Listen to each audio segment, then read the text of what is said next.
J'espère que vous allez bien, j'espère que vous vous portez bien.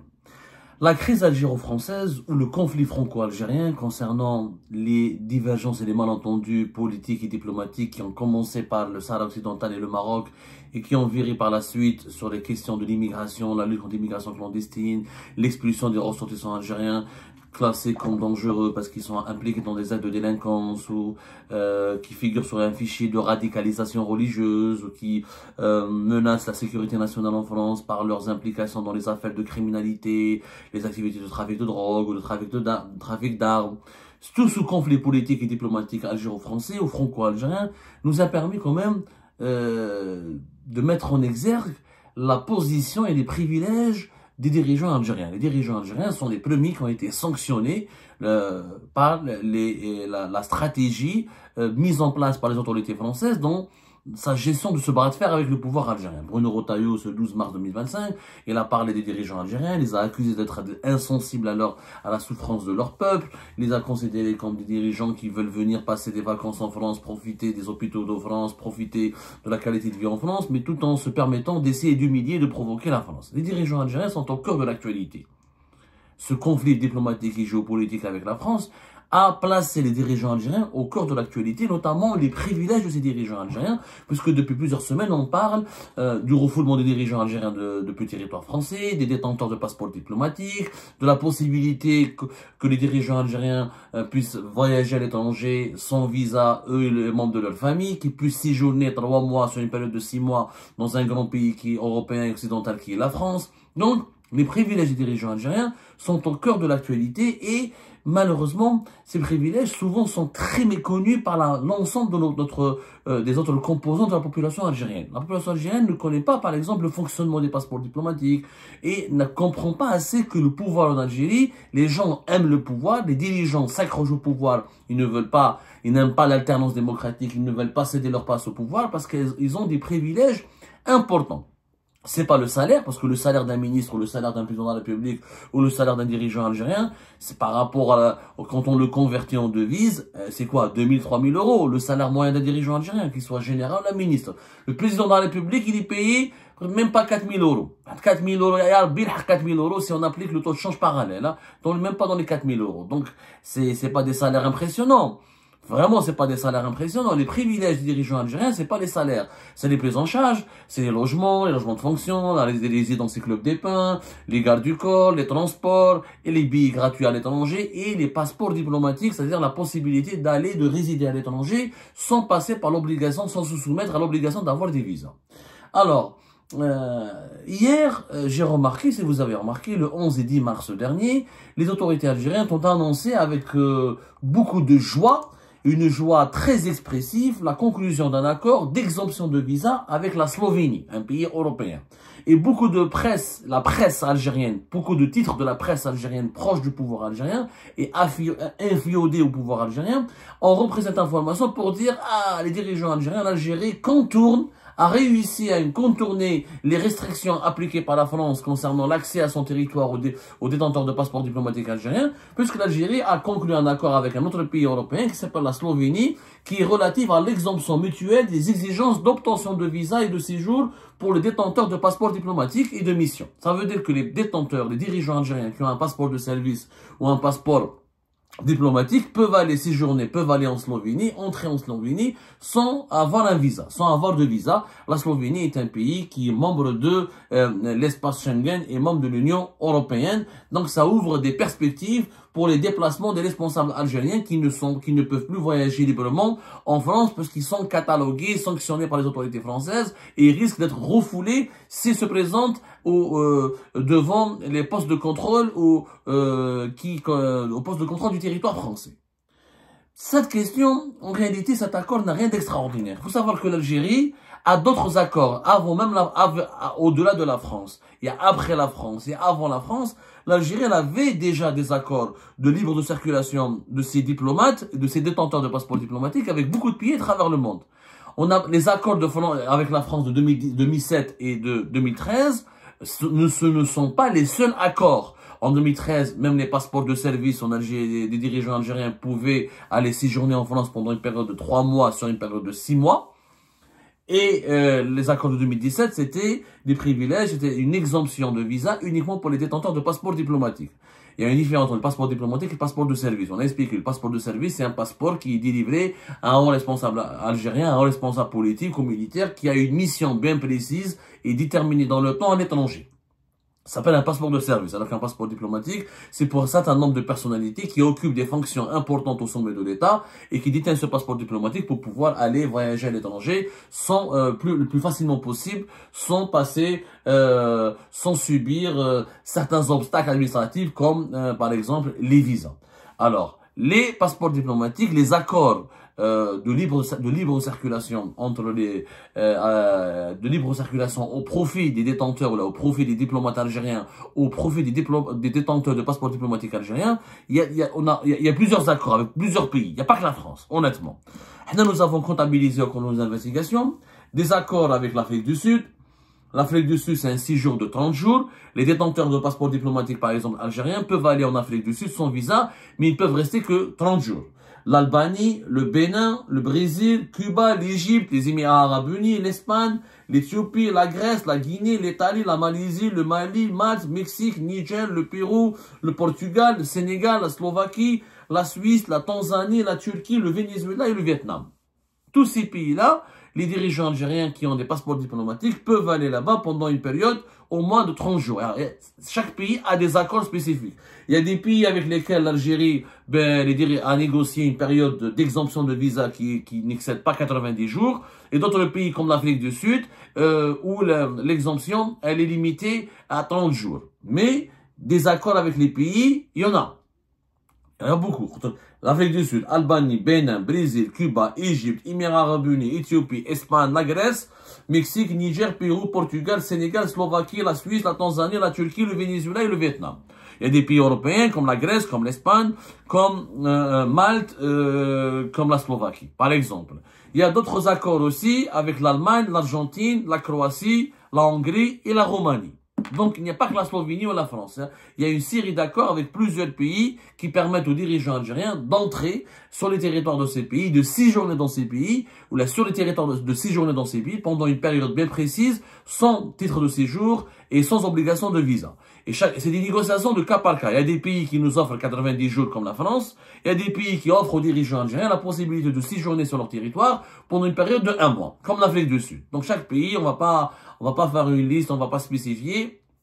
Chaque pays, c'est à négocier avec l'Algérie un accord bien précis.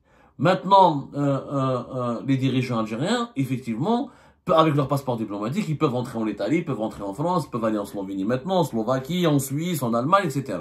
Mais le problème, il est où? C'est que en Algérie, il n'y a pas les mêmes attaches avec ces pays-là par rapport à la France. Ce sont les familles des dirigeants algériens. Le problème de l'Algérie, des dirigeants algériens, c'est lequel? C'est que le passeport diplomatique en Algérie, il est délivré aux dirigeants et à leurs familles, aux épouses et aux enfants. Et ces passeports diplomatiques, normalement, ils sont utilisés uniquement quand le dirigeant algérien occupe une fonction officielle.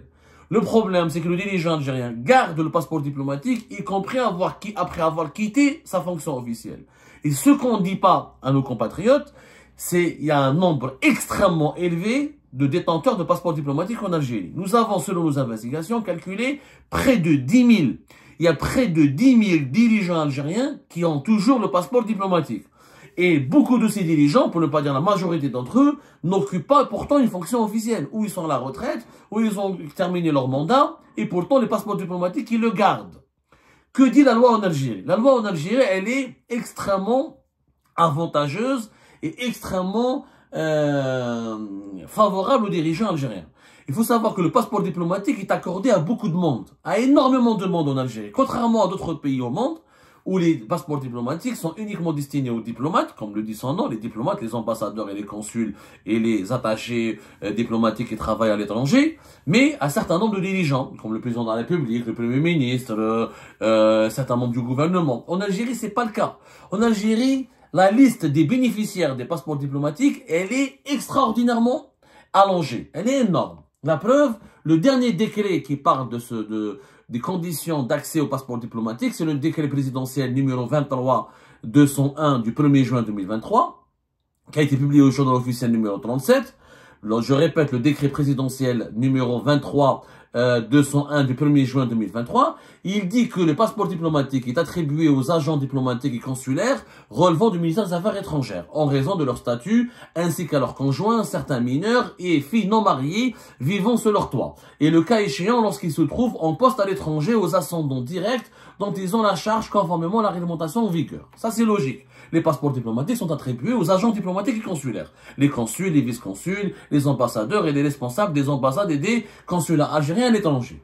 Mais le problème, c'est que selon, en raison de ce décret, il explique que le passeport d'autres catégories de dirigeants algériens bénéficient du passeport diplomatique en raison de leur fonction et pendant la durée de celle-ci. Le décret explique bien que normalement, le passeport diplomatique est détenu par d'autres dirigeants qui ne sont pas des diplomates, qui ne travaillent pas pour le ministère des Affaires étrangères, en raison de leur fonction et pendant la durée de celle-ci. C'est-à-dire que pendant que ce dirigeant est au pouvoir, lui et sa famille et sa femme et ses enfants, mineurs non mariés, ont le droit au passeport diplomatique. Qui sont ces dirigeants? Le chef de l'État, directeur de son cabinet, secrétaire général de la présidence de la République, le secrétaire général du gouvernement, tous les conseillers de la présidence, le secrétaire permanent du Haut Conseil de sécurité, le directeur général du protocole de la présidence, le directeur général de la sécurité intérieure, les services secrets algériens, le directeur général de la documentation de la sécurité extérieure, les services secrets algériens, le directeur général de la sécurité de la protection présidentielle, le directeur général de la communication. Tous ces gens-là de la présidence ont le passeport diplomatique. Eux, leurs enfants et leurs femmes. Ça fait énormément de monde. Pourquoi un conseiller à la présidence doit avoir le passeport diplomatique? S'il doit aller à l'étranger, on peut lui donner un passeport de service. Un passeport de service clair pour une mission bien précise. Non, les conseillers à la présidence en Algérie, ils ont le passeport diplomatique.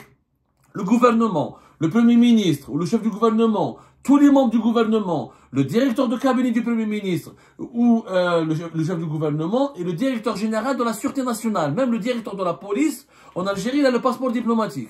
Le directeur de la police met un passeport diplomatique. Lui, sa femme et ses enfants. Faut pas oublier. En plus, ça c'est, attends, la liste n'est pas longue. Tous les corps constitués et plusieurs institutions, leurs membres et leurs dirigeants ont le passeport diplomatique. Président du Conseil de la Nation, président de l'Assemblée populaire, le Parlement, président de la Cour constitutionnelle, président de la Cour suprême, président du Conseil d'État, procureur général près de la Cour suprême, le commissaire d'État, le président de la Cour des comptes, le gouverneur de la Banque d'Algérie, le médiateur de la République et le recteur de la Grande Mosquée de Paris. Le recteur de la Grande Mosquée d'Alger, excusez-moi, qui a le rang de ministre en Algérie. Le recteur de la Grande Mosquée d'Alger, il a le passeport diplomatique, pas un passeport de service. Passeport diplomatique, lui et son épouse. C'est beaucoup de monde. C'est énormément de monde. C'est quelque chose qui est qu'on ne retrouve pas facilement ailleurs dans les autres pays, surtout dans les pays développés et dans les pays démocratiques ou dans les pays ouverts ou dans les pays qui sont vraiment, c'est-à-dire structurés. Dans les autres pays structurés, normalement, il y a le nombre de détenteurs de passeports diplomatiques, il est limité. En Algérie, ensuite les militaires. Les militaires, le chef d'état-major de l'armée, il a un passeport diplomatique. Lui, ses enfants et sa femme. Les généraux, tous les généraux d'armée, les généraux de corps d'armée, le secrétaire général du ministère de la Défense nationale, les commandants des forces terrestres, aériennes, les gars, ils ont le passeport diplomatique. Le commandant de la garde républicaine, le commandant de la gendarmerie nationale, les commandants des légions militaires, le directeur central de la sécurité de l'armée, le directeur des relations extérieures de la coopération au niveau du ministère de la Défense nationale. Pourquoi ces gens-là ont le passeport diplomatique? Pourquoi un général doit avoir un passeport diplomatique? Pourquoi le secrétaire général du ministère de la Défense nationale doit avoir un passeport diplomatique? Il travaille en Algérie. S'ils sont affectés à l'étranger pour les missions, attends le passeport de service. Le passeport de service qui a une durée bien limitée, qui a des avantages bien limités. On parle d'un passeport de service, c'est un passeport qui est accordé à un officiel de l'État qui part en mission, qui est affecté à l'étranger pour une mission bien précise. C'est ça la différence entre passeport de service et passeport diplomatique. C'est ça. Mais en Algérie, ils ont un passeport de service. C'est anormal. La liste est encore longue parce qu'il y a des personnalités à titre honorifique en Algérie, à titre honorifique, on peut avoir le passeport diplomatique. Je connais à titre honorifique les membres du Conseil national de l'évolution algérienne. La révolution, ça fait 62. 62, on est indépendant. Qui peut être membre du Conseil? Les membres de l'état-major général de la loi, on est en 2023 et cette loi a été faite en 2023. On parle de l'état-major de l'armée de libération nationale. Mais la guerre d'indépendance, elle est finie depuis plus de 60 ans. Les chefs de wilaya historique, les moudjahidines qui sont encore en vie, ont le droit à un passeport diplomatique. Ça n'a aucun sens. Ça n'a aucun sens. Les anciens chefs d'État gardent le passeport diplomatique. Les anciens présidents du Conseil de la Nation gardent des passeports diplomatiques. Les anciens présidents de l'Assemblée populaire et nationale gardent des passeports diplomatiques. Les anciens présidents du Conseil constitutionnel gardent le passeport diplomatique. Les anciens présidents de la Cour constitutionnelle gardent le passeport diplomatique. Les anciens premiers ministres et chefs du gouvernement gardent le passeport diplomatique. Les anciens ministres d'État gardent les passeports diplomatiques. Les anciens ministres de la Défense nationale gardent les passeports diplomatiques. Et les anciens ministres des Affaires étrangères gardent les passeports diplomatiques. C'est anormal. Tous ces gens-là ont les passeports diplomatiques. Ça fait un énorme monde.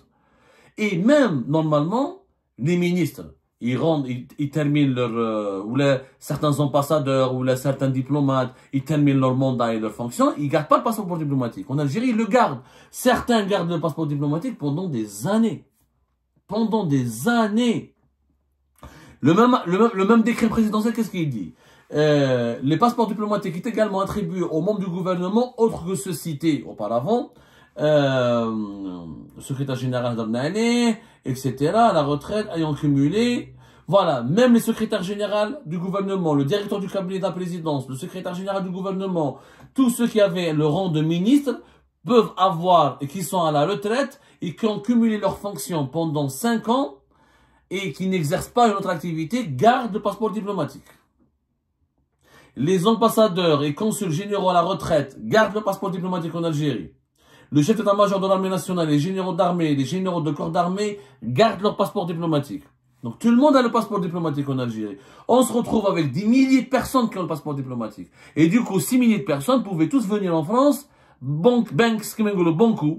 sans visa, ils peuvent rester 3 mois pendant 6 mois. Ils peuvent rester 6 mois sur une année gratuitement en France. Gratuitement, non, ils payent. Sans visa, sans titre de séjour. Ça fait énorme. Et bien sûr que,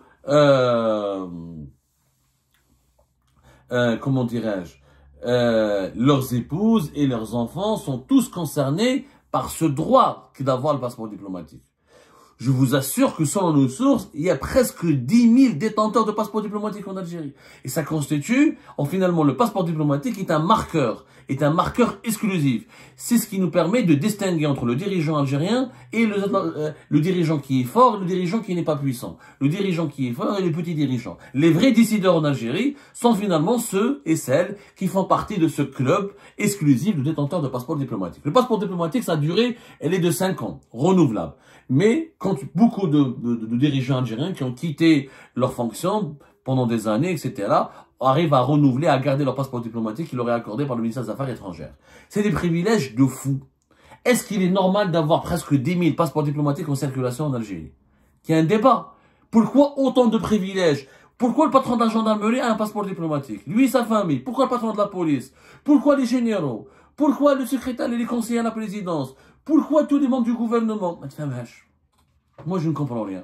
C'est un privilège qui a été clochardisé, banalisé, et qui coûte de l'argent à l'État algérien. Et c'est pour ça, demain, la France, en refoulant, pourquoi la mesure de refouler les dirigeants algériens, elle est extrêmement virulente? Parce qu'elle touche les dirigeants, un privilège sacré, un privilège très précieux, la liberté de circulation à l'étranger, qui est un luxe inaccessible pour la majorité des Algériens, mais qui est une évidence pour les dirigeants algériens grâce à leurs privilèges par rapport au passeport diplomatique. Et encore, la France en a interdit qu'à 801 dirigeants algériens de venir. En réalité, il y a plus de 8 000, presque 10 000. Donc les autres peuvent venir. Sauf peut-être que la France, dans les jours à venir, elle pourra allonger la liste de ses personnalités politiques et militaires algériens sanctionnées dans le cadre de son conflit avec l'Algérie. Cette liste de 801 personnes, 801 dirigeants peut être allongée. Mais ça reste énorme. Ça reste pas énorme par rapport au nombre important de dirigeants algériens qui détiennent les passeports diplomatiques.